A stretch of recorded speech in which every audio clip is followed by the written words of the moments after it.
दुर्गापुर के city centre में एक बेटे के दुर्व्यवहार की वजह से सुबोध रंजन आचार्य नामक का 81 वर्षीय एक बुजुर्ग की मौत हो गई। दुर्गापुर के मिश्र इस्पात कारखाने के सेवानिवृत्त कर्मचारी थे। सुबोध रंजन आचार्य उनके बेटे रेलवे कर्मचारी है, कोलकाता में रहते हैं। उनके पिता दुर्गापुर के सिटी सेंटर में सेल कोऑपरेटिव इलाके के मधुसूदन दत्त मार्ग के घर में रहते थे। पिछले कई वर्षों से सुबोध रंजन आचार्य बीमार चल रहे थे। स्थानीय लोगों का आरोप है कि उनका बेटा कभी अपने पिता की खोज खबर लेने भी नहीं आता था, इसलिए स्थानीय लोगों द्वारा ही सुबोध रंजन आचार्य का इलाज कराया जाता था। लोगों का आरोप है कि बेटे के दुर्व्यवहार की वजह से ही पिता की मौत हो गई। घर की कामकाज करने वाली महिला अर्चना घोषाल का आरोप है कि किसी दिन बिना खाए सुबोध रंजन आचार्य रोते हुए रात गुजारते थे।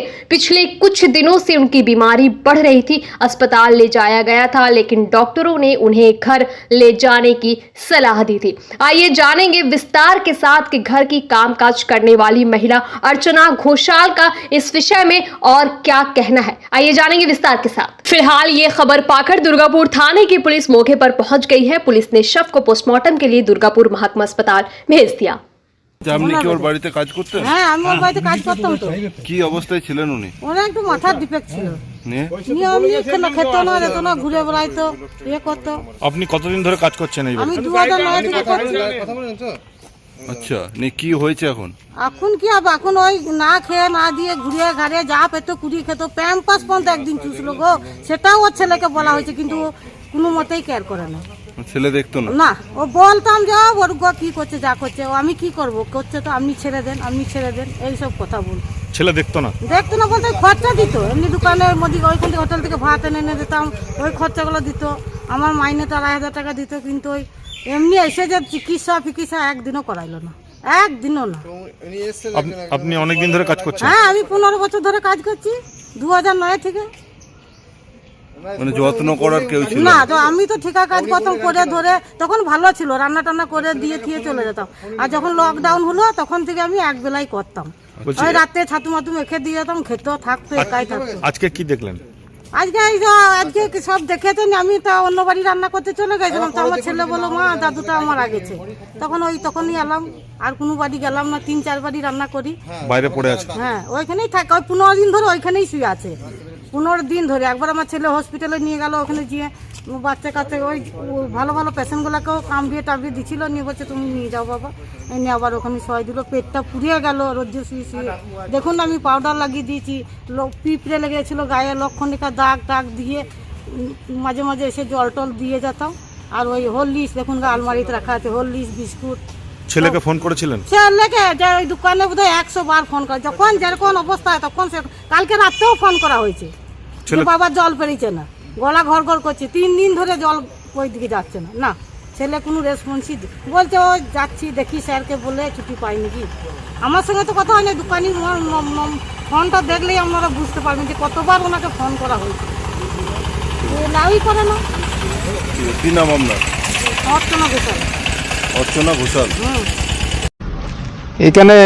এখানে স্থানীয় একজন নাগরিক, অ্যালো স্টিলে কাজ করতেন, বয়স প্রায় 80-র ঊর্ধ্বে।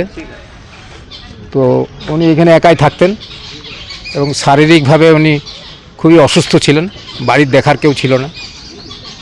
ছেলে বাইরে থাকে, পাড়া প্রতিবেশীরা যেটুকু পাত্র দেখতো, এবং ওনার ছেলেকে খবরও দিয়েছিল বহুবার, কিন্তু ওনার ছেলে রেসপন্স ঠিকমতো করেননি। যদিও আজকে মরে যাওয়ার পর ছেলে রেসপন্স করেছে, উনি আসছেন এটাই বলেছেন। পুলিশের সাথেও কথা, একাই থাকতেন। কি নাম বললেন ওনার?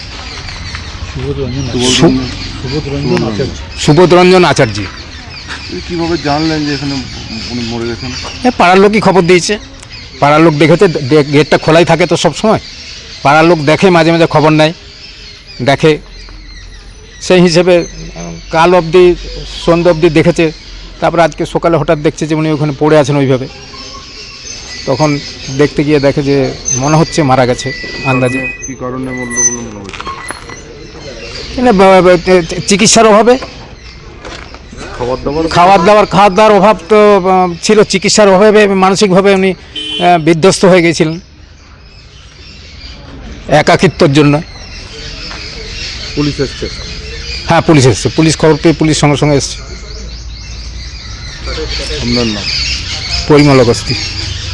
सन ऑफ बंगाल के माध्यम से हर खबर आप तक सबसे पहले पहुंचाई जाती है। सन ऑफ बंगाल जहां यूट्यूब, फेसबुक और वेबसाइट हर जगह पे है। हमारे यूट्यूब पे आप देखिए सन ऑफ बंगाल की खबरें। इसके अलावा सब्सक्राइब कीजिए, फेसबुक पे जाइए, फेसबुक पेज को फॉलो कीजिए। इसके अलावा हमारे वेबसाइट पर भी जाकर आप देख सकते हैं हर तरह की खबरें सबसे पहले। जी हाँ, हमारा वेबसाइट है www.sonofbengal.in। धन्यवाद।